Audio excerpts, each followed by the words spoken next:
ประกาศนายตำรวจกลุ่มใหญ่การเมืองป้องกันความสงบพักการหับอุดหนุนบำนาญได้จัดขึ้นในวันที่26มิถุนายน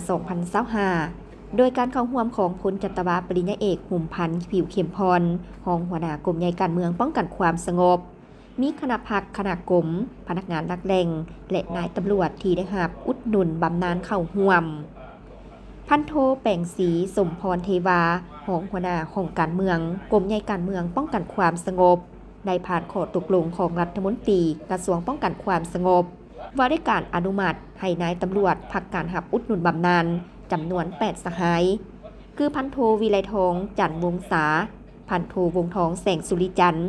พันโทนางบุญมาแสงสุริวงศ์พันโทนางจันทร์สุขถักถินพันโทนางพวงวันนามวงศาพันตีนางท้องจันทร์โจมกุลดาพันตีนางปานีมาลวันและพันตีอุ่นคำวรจักรโอกาสนี้พลจัตวาปริญญาเอกหุ่มพันธ์ผิวเข้มพรก็ได้มีคำเห็นโอ้ลมซึ่งท่านได้กล่าวแสดงความสมเสยต่อบรรดาสหายนายตำรวจที่ได้รับการหับอุดหนุนบำนาญที่มีผลงานประกอบส่วนเข้าในเวียกงานป้องกันความสงบในตลอดระยะที่ผ่านมา